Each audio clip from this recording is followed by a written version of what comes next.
요셉은 야곱의 11번째 아들입니다. 그렇게 바라던 라헬이 하나님의 공의, 긍휼을 경험하면서 불임치료제인 합한 채 없이 태어난 자녀가 요셉입니다.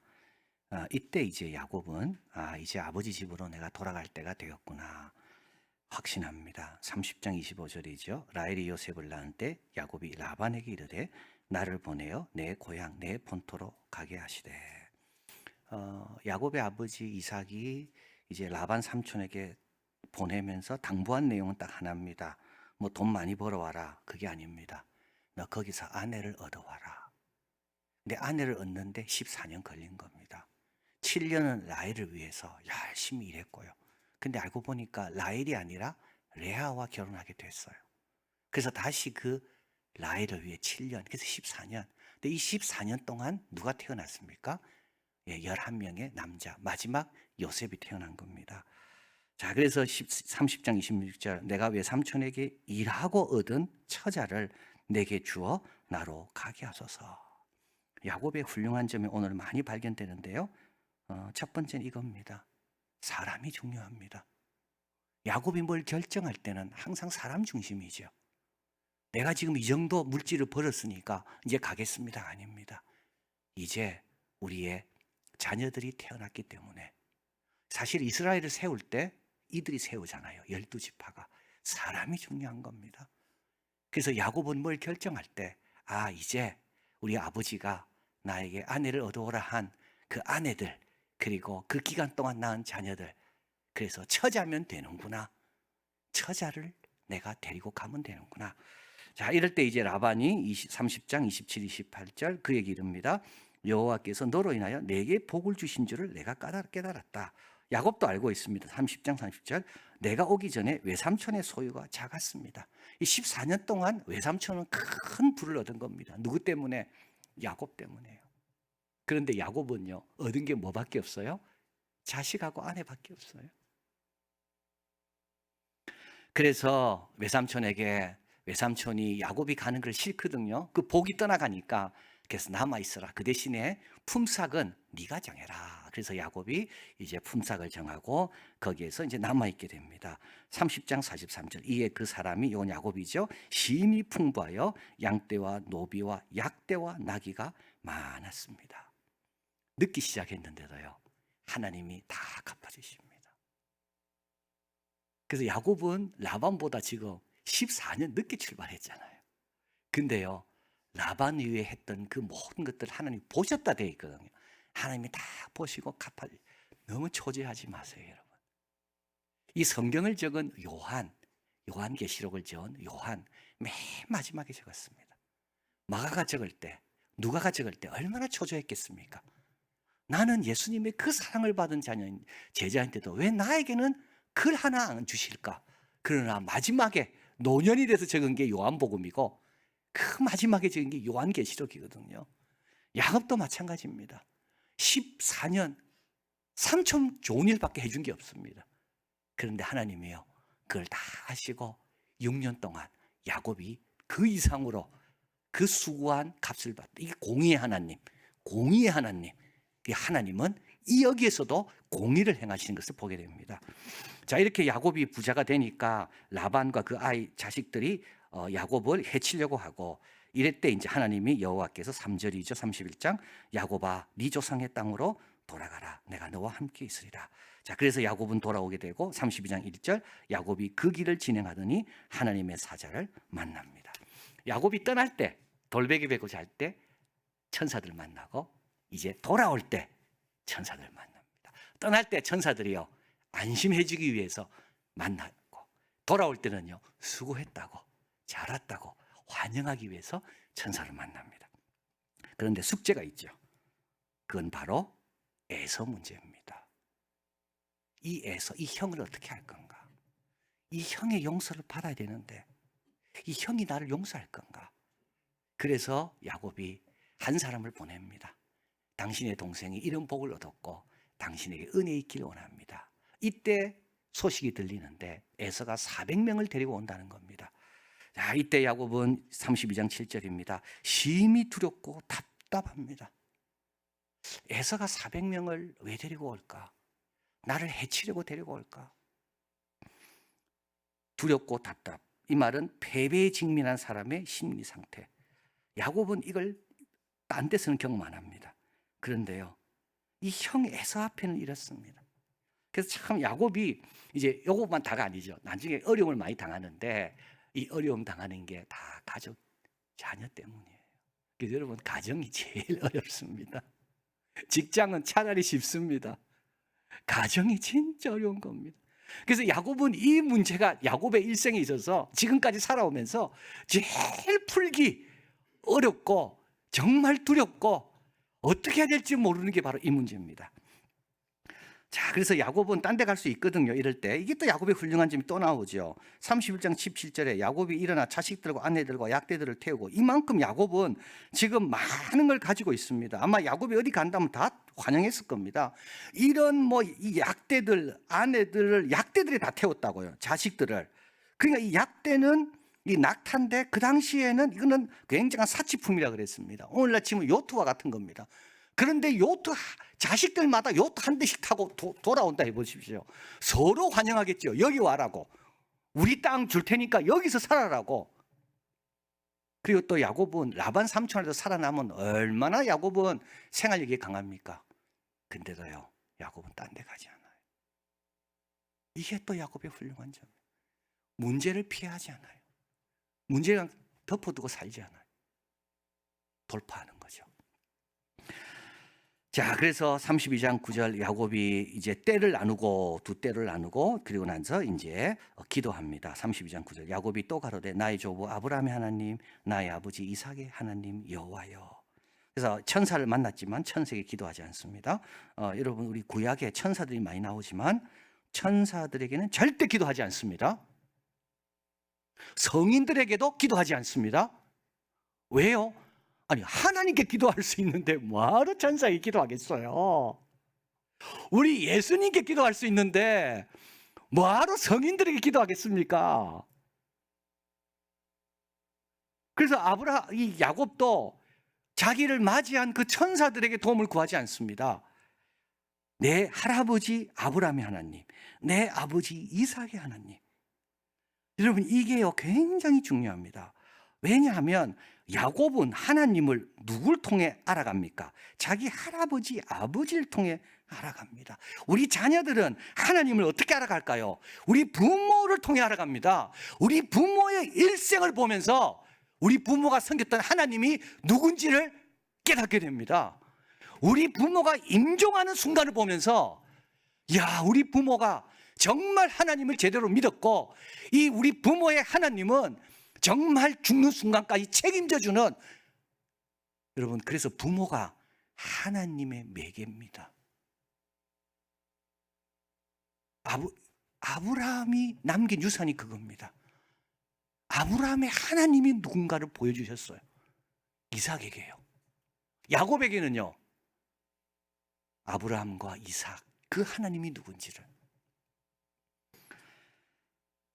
자, 그래서 28장 13절에 야곱이 떠나갈 때 하나님께서 그 위에 서서 가라사 나는 여호와니 너의 조부 하나님의 아브라함의 하나님이요 이삭의 하나님이다. 네가 내를 알고 싶으면 네 아버지가 나를 어떻게 섬겼고 어떤 복을 받았는지 잘 보면 알 수 있다, 이런 뜻입니다. 자, 이렇게 해서 하나님을 부르고 32장 10절 주의 종에게 베푼 은총과 진리를 조금이라도 감당할 수 없다라고 고백하고 간증이죠. 내가 지팡이만 가지고 요단을 건넜는데 두 때나 이루었습니다. 그리고 32장 11절 강구합니다. 형 에서의 손에서 나를 건져 주십시오. 내가 그를 두려워합니다. 자, 매튜 헨리는 말합니다. 하나님의 백성은 하나님께 자기들의 두려움을 고하기를 부끄러워하지 않는다. 여러분, 이렇게 야곱이 이런 은혜를 경험하고도 두려운 것도 두려운 거죠. 근데요, 하나님께 고하면 됩니다. 그건 부끄러운 게 아닙니다. 자, 그리고 주님께서 말씀하신 약속을 떠올리죠. 내 시로 바다에 셀 수 없는 모래같이 많게 하리라. 자, 그리고 나서 이제 기도한 다음에 소유물 중에 형 에서를 위하여 예물을 택합니다. 이 예물은 이건 속죄물을 뜻하고요. 이것은 이제 550마리의 가축이 여기 듭니다. 이 중에 30마리는 약대 새끼입니다. 그러니까 형의 마음을 좀 헤아리는 야곱은 형의 마음을 풀어주기 위해서 자기가 할 수 있는 최고의 것을 다하는 겁니다. 진정한 화해를 원하시면요, 여러분이 진정성을 보여줘야 돼요. 말로 안 돼요. 말과 혀로 사랑하지 말아 돼 있어요. 행함과 진실함으로. 그러니까 야곱은 형의 마음을 얻기 위해서 얼마나 많은 것을 희생하고, 내가 정말 형의 그동안에 나로 인하여 형이 가졌던 그 억울함, 그 형의 그 상실감, 이런 것들을 나도 알고 있다. 그래서 나는 뭐라도 형의 그 마음에 내가 상처 준 거에 대해서 내가 보상하기를 원한다. 이게 550말입니다. 자, 그리고 야곱 홀로 남습니다. 32장 24절. 어떤 사람이 날이 새도록 야곱과 씨름합니다. 야곱이 얼마나 죽기 살기로 되어되는지 이 사람이 견딜 수가 없어요. 이 천사입니다. 그래서 야곱의 환도뼈를 칩니다. 야곱은 환도뼈가 부러졌음에도 불구하고 놓지 않습니다. 그래서 이 사람이 날이 밝아오니까 나로 가게 해라. 왜냐하면 천사의 정체성이 드러나면 안 되거든요. 여기 이제 세 번째 천사를 만나는 겁니다. 이때 야곱이 말합니다. 당신이 나를 축복하지 않으면 나는 놓지 않겠습니다. 야곱이 이겼다고 돼 있지만 실제로 천사가 져준 겁니다. 환도뼈 친 거 보면 알잖아요. 그래서 야곱은요, 천사가 자기보다 강한 걸 알았어요. 그래서 축복을 비는 겁니다. 천사가 말합니다. 32장 27, 28절. 네 이름이 뭐냐? 예, 야곱입니다. 속이는 자입니다. 네 이름을 다시는 야곱이라 부를 것이 아니요 이스라엘이라 부르라. 자, 이걸 가리켜서 우리는 연습 게임이라고 이야기합니다. 본 게임 들어가기 전에 연습 게임 해보는 거예요. 그래서 연습 게임에서 자신감을 얻으면 이제 본 게임에 당당하게 가는 거죠. 그래서 하나님께서 천사를 보내 두려움에 떠는 야곱에게 실전 연습을 한번 시켜준 겁니다. 그리고 야곱은 이제 형 에서를 만나러 갑니다. 환도뼈는 부러졌지만 절지만 그 마음은 담대합니다. 자, 그래서 33장이 오고요. 여기서 이제 성경에서 가장 감동적인 내용 중에 하나를 만나게 됩니다. 자기는 그들 앞에 나아가 몸을 7번 땅에 굽히며 형 에서에게 가까이 갑니다. 여러분, 야곱과 에서는 쌍둥이입니다. 이걸 대할 때 보면 이 에서는 굉장히 나이 많고 야곱은 굉장히 어린 것 같지만 둘이 쌍둥이입니다. 그런데도 야곱은요, 형에게 7번 땅에 굽혀 절을 합니다. 에서가 달려옵니다. 서로 목을 안습니다. 피자 입 맞추고 피차 옵니다. 온전한 화해입니다. 나중에 야곱은 형 에서에게 말합니다. 33장 10절. 내가 형님의 얼굴을 배운 적 하나님의 얼굴을 본 것 같사오며. 돌아온 탕자 비유하고 비슷하죠.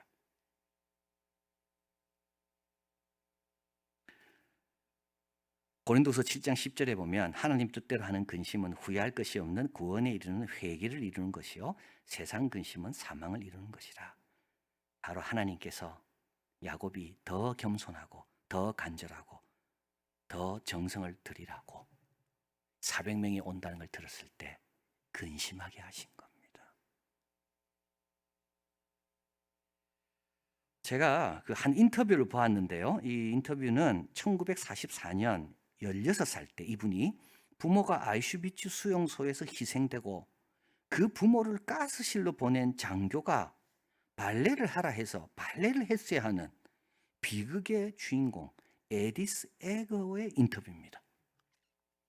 지금 그녀는 93세입니다. 그녀는 이렇게 이야기합니다. 매 순간이 기회다. 심지어 아우슈비츠도 기회다. 그녀는 회고합니다. 자기 어머니가 가스실에서 희생되었다는 말을 듣고 울고 있을 때 언니가 자기에게 이렇게 이야기했다는 거예요. 슬퍼하지 마라. 우리 어머니의 정신은 결코 사라지지 않는다. 자, 언니와 함께 이제 머리카락을 다 밀게 됩니다. 그래서 이제 캠프에 가면 다 머리를 밀고 이런 게 있기 때문에 청결을 위해서 다 밀잖아요. 다 밀었습니다. 언니가 이 에디스 에거에게 묻습니다. 내가 어떻게 보이냐? 이때 이제 본인은 이 사람의 거울이 되는 겁니다. 그죠? 그 사람은 거울이었기 때문에 자기 모습은 내가 말하는 거가 자기 모습이 되거든요. 언니의 거울로서 이제 말해야 되는 거죠. 이때 이 에디스 에거가 이렇게 말합니다. 언니의 눈은 너무 아름답다. 그동안 머리카락에 가려져서 그 눈의 아름다움을 우리가 미처 못 알아봤네.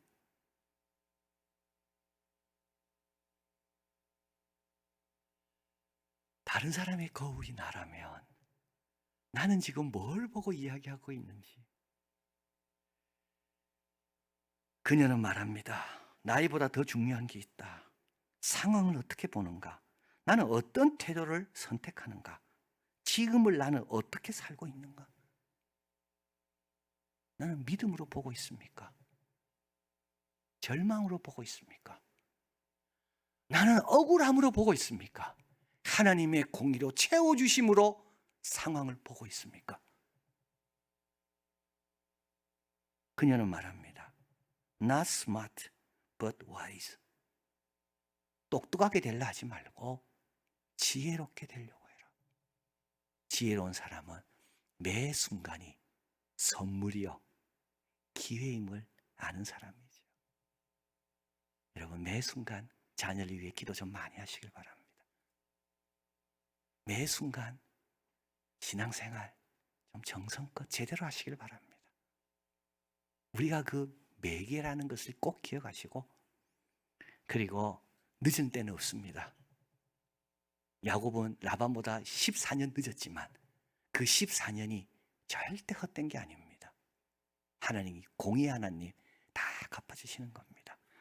그리고 문제를 피하려 하지 말고 주님의 약속을 믿고 기도와 정성으로 해결하려고 할 때 아브라함의 하나님, 이삭의 하나님, 야곱의 하나님이 도와주셔서 놀라운 열매 맺는 우리가 될 줄을 믿습니다.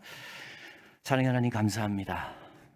공의의 하나님, 긍휼의 하나님, 지혜의 하나님, 아브라함의 하나님, 야곱의 하나님, 이삭의 하나님, 우리 자녀에게도 우리를 떠올릴 때마다 우리 하나님을 제대로 떠올릴 수 있는 그런 신앙생활을 하게 도와주시고, 그리고 우리도 조급해하거나 초조해하지 말고 매 순간순간 기회이요 선물임을 알고 이제 주님 뜻대로 최선을 다하고 성실과 정직으로 임하는, 그래서 공의의 하나님의 역사를 보는 그런 믿음의 가정, 복된 가정, 우리 삶이 다 되게 하여 주시옵소서. 예수 그리스도 이름으로 기도하옵나이다. 아멘.